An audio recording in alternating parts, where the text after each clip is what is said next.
Hello everybody and welcome back to another MTG Bulk Mythic YouTube video. And today I'm really excited because not only have I, as you can see, been able to pick up my pre-ordered product for Kaldheim from my local game store, but I've also been able to get the setup put together the way that I want to actually start recording. So this is the first time I'm recording with the new audio, recording with the new camera mount. And as you can see, we have a much greater recording area here, and hopefully this will be a little bit better of a viewing experience for you guys. So if you like it, let me know in the comments down below. But without further ado, let's talk about what I have here from Kaldheim for my pre-orders. First of all, I have my traditional Kaldheim draft booster box. This is going to go on the shelf with the rest of the draft booster boxes for another time down the road when I'm looking forward to nostalgia. I also have my box of set boosters. We are going to be opening this up a handful at a time in either 3 or 4 videos across the channel so that we could take a look at what we're getting out of there. But these, again, set boosters, these are the boosters that are designed to be opened for the cards. Whereas the draft boosters are still designed to be drafted or played as sealed. And then, of course, with each of those, I've got my Buy a Box promos. This set's Buy a Box promo is Realm Walker. It's 2 generic and a green for a creature shapeshifter. It's a changeling. And then as it enters the battlefield, you choose a creature type. So as a changeling, it has all creature types, but you choose a creature type that the rest of its ability affects. And you may look at the top card of your library anytime, and you may cast creature spells of the chosen type from the top of your library. It's also a 2/3, so very interesting card there. I also received a Reliquary Tire promo. It's the Bring a Friend promo, so another day and another time when we could have maybe actually had a pre-release in the store and played a tournament, this was intended for those people who are inviting people into the store. In addition to that, TC's Rockets has their next round of custom tokens for the set, so they threw a handful of those in there with their Buy a Box, and so pretty excited about those. Got the 1/1 white warrior creature, the 1/1 elf warrior, 5/5 flying dragon, and a 1/1 spirit in this set. And we'll go ahead and take a look, see if there's anything different in this other set, because I got a Buy a Box for each of the boxes that I bought. So one for the draft booster, one for the set booster. So another Realm Walker, another dragon, another elf, another warrior, and another spirit. So these tokens come in handy. Yes, Wizards will throw tokens into the booster packs for use, but I like to use something a little bit different from time to time. So thanks a lot, TCs. If you want to check them out, they got an online store. They have a storefront. You can order for pickup in store, or you can have shipped to you. So I will have the link to their sites in the description below. This is not a sponsored video. I just like to give them a shout out because that's the store that I frequent. I'm really looking forward to them being able to host events again very soon. But let's get back down to business, what we're talking about here, and that's these pre-release packs. Okay, we're going to open up one on this video. We'll save this other one here for another video a little bit later on, but I'm going to go through these. Normally this box would come to you as part of your registration in a pre-release. Pre-releases occur the week prior to the actual release date of the set, and these pre-release boxes and any pre-ordered booster boxes are your only way of getting your hands on the cards before release day. So you would get one of these packs, and this would be what you would use to play in the tournament. So it's got this little slip cover on it to hold everything together. And then we'll go ahead and crack this guy open. Now, when you open it up, this is a reusable box, a deck box that you can use during the tournament. If you don't bring your own, you get a cool little die. These spin downs, they call it spin down because they're sequential, have caused a lot of controversy with this set, particularly because the bundle, which has a larger die, has a little bit fancier of a design. It's got some carvings in it, some Viking style carving in it. And there was an article from Wizards that alluded to the fact that these smaller dies would also have the same design, and they didn't turn out to be. So there's some people upset about that. You know, I've got so many of these, it's not that big of a deal. I'll probably pick up a bundle later on and crack it open, show you guys what I'm talking about.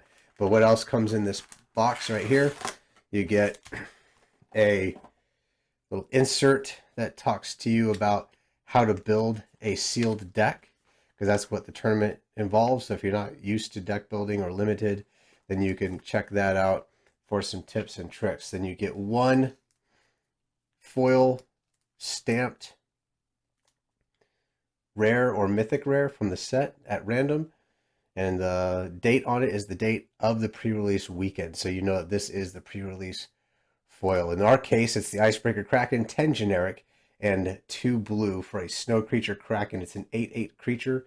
It costs 1 less to cast for each snow land you control, and then when it enters the battlefield, artifacts and creatures target opponent's control don't untap during that player's next untap step.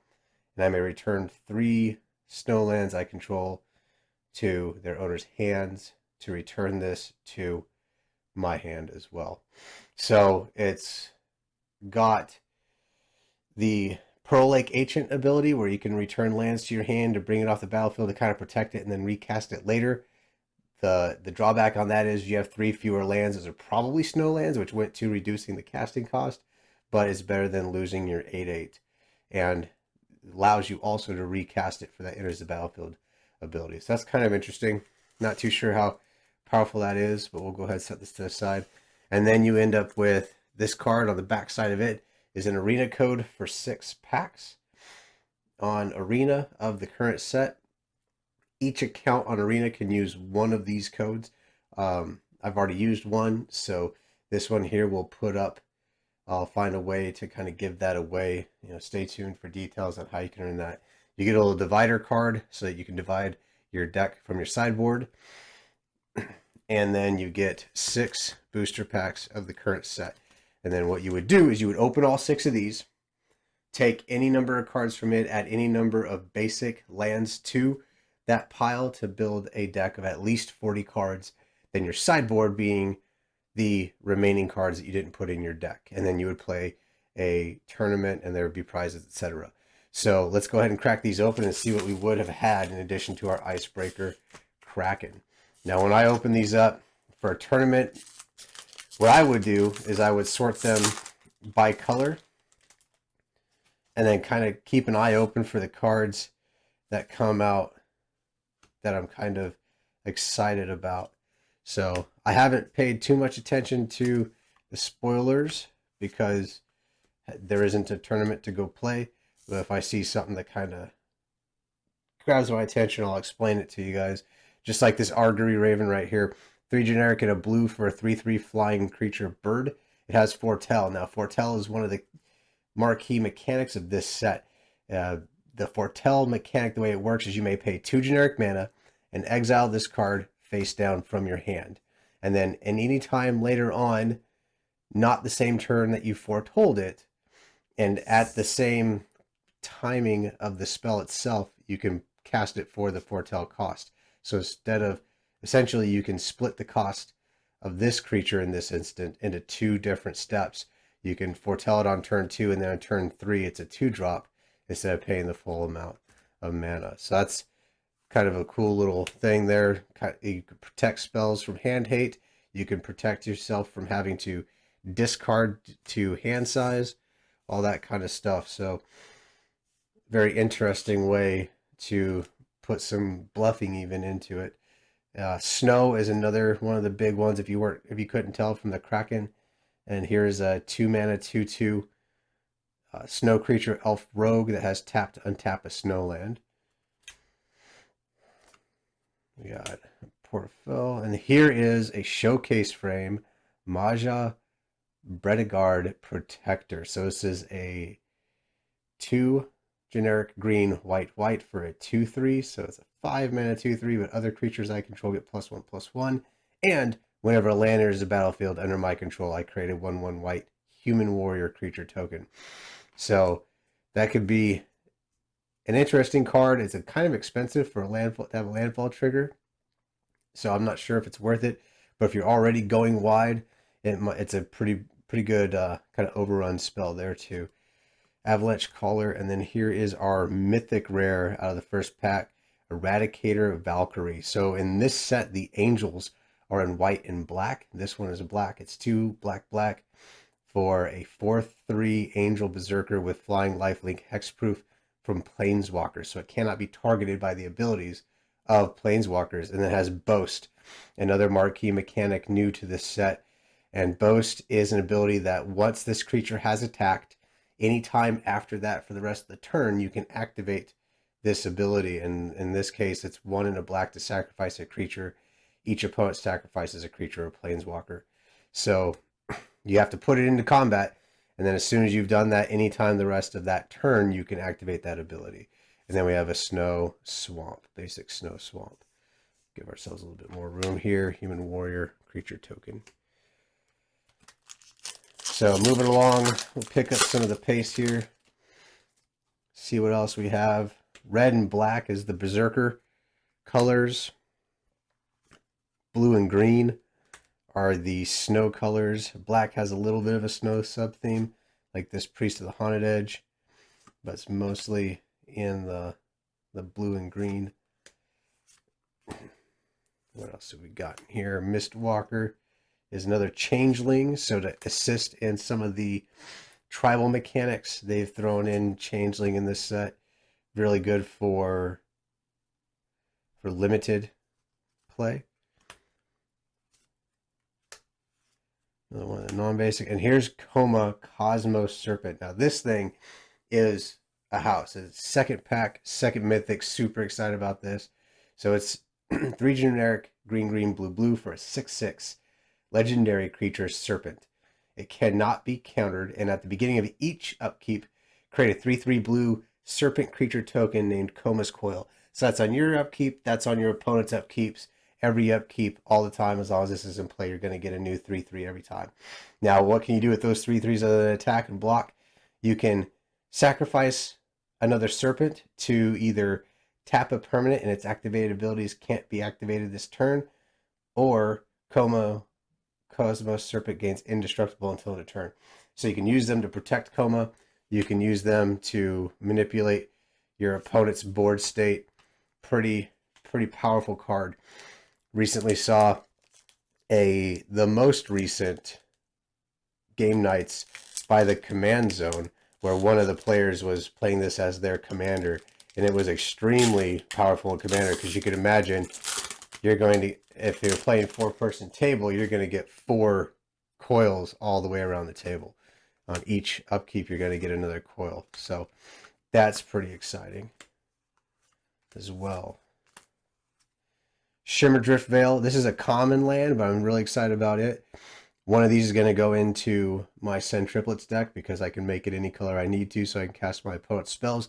In addition to that, I'm going to start brainstorming with some of the snow theme stuff for designing my own Jumpstart packs. More to follow on that. So if you're familiar with Jumpstart, I really enjoyed it. I saved a lot of the Jumpstart packs that I had opened, and I plan on designing some of my own, and I'll get into some of those in a later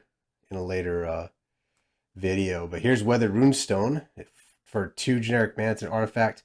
Non-land permanent cards in graveyards and libraries can't enter the battlefield, and players can't cast spells from graveyards or libraries.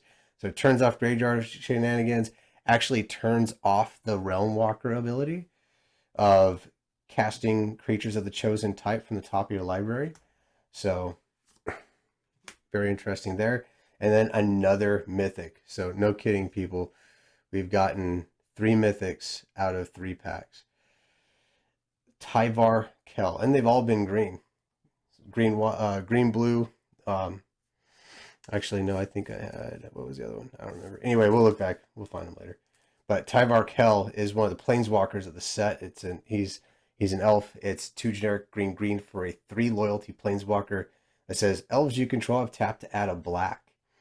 So green black is the elf color. You can +1 to put a +1/+1 counter on up to 1 target elf. To untap it, it gains Death Touch until end of turn. So you can tap it for that mana and then pump it and untap it for combat. That's pretty awesome. 0 is create a 1/1 green elf creature warrior token, and -6 to get an emblem. Whenever you cast an elf spell, it gains haste until end of turn and you draw 2 cards. So that's an engine right there. And then we have our first of the 2-color common snow lands that actually have the basic land types on it. So these are actually searchable for fetch lands, which I know in some of the non-rotating formats like Modern and Legacy Vintage Commander, they've started some people brewing with those. So that's kind of neat too. What else do we have here? Disdainful Stroke's a reprint. Counter spell for mana cost 4 or greater. Let's see, we got a Raven's Form. Giant Ox. So Giant Ox is a combo with the Plow. If we find the Plow, we'll talk about it. But the Ox is an 06 for 2 that can crew a vehicle using its toughness. Here's another showcase frame.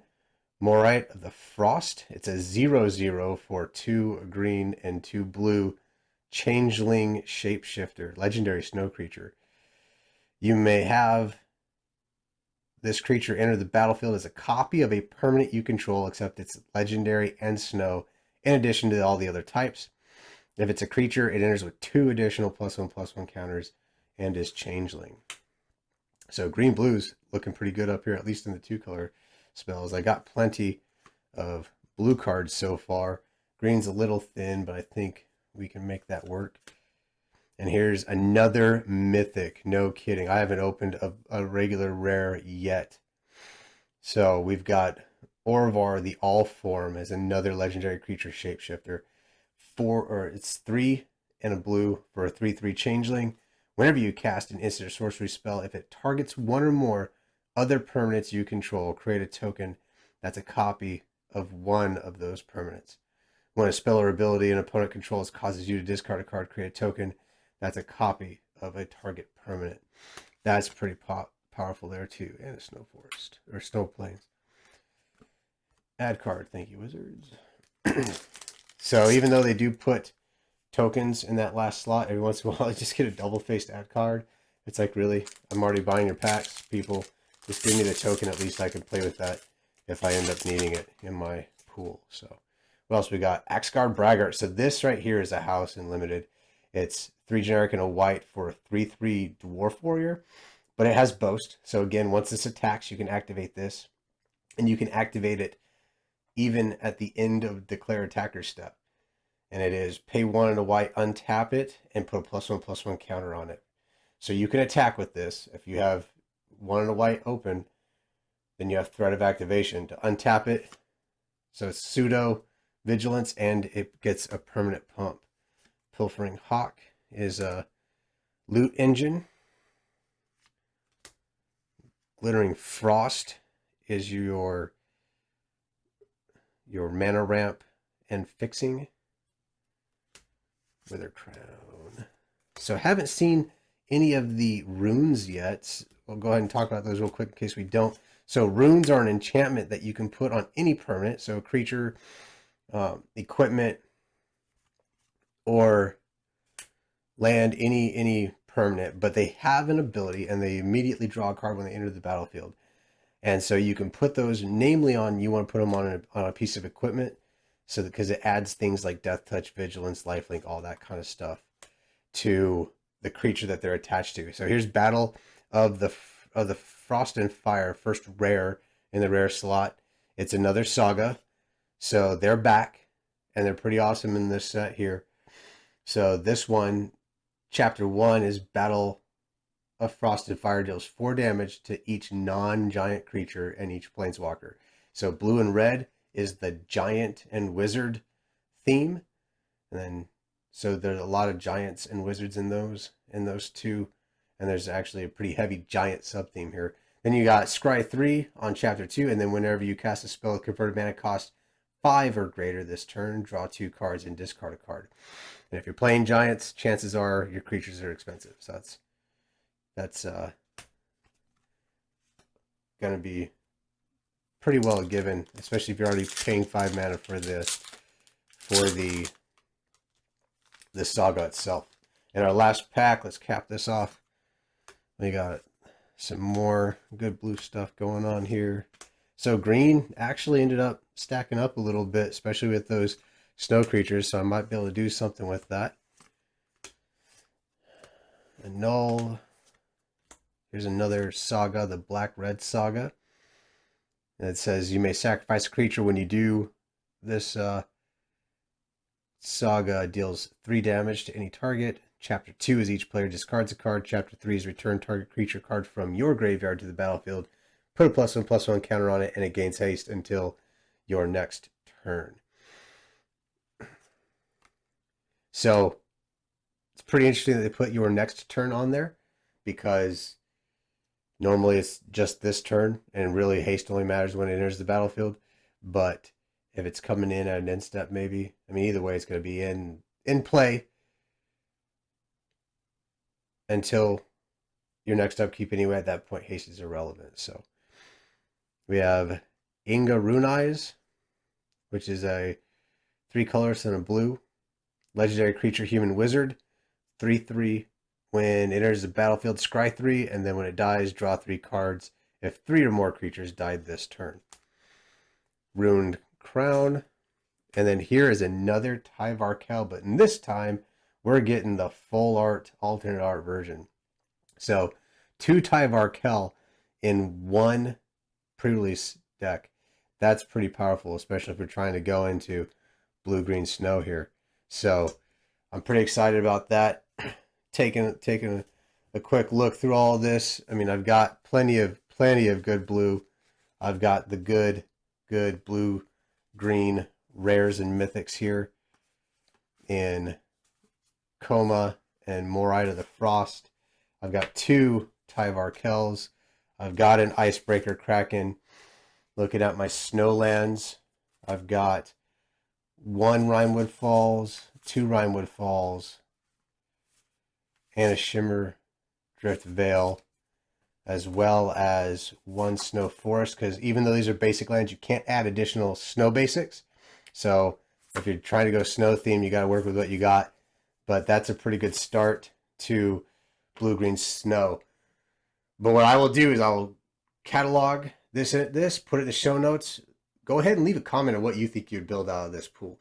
If you were going to sit across somebody who had to open up 6 random packs and 1 random rare and play a few games, what would you build out of this pool? Leave your comments in the YouTube video below.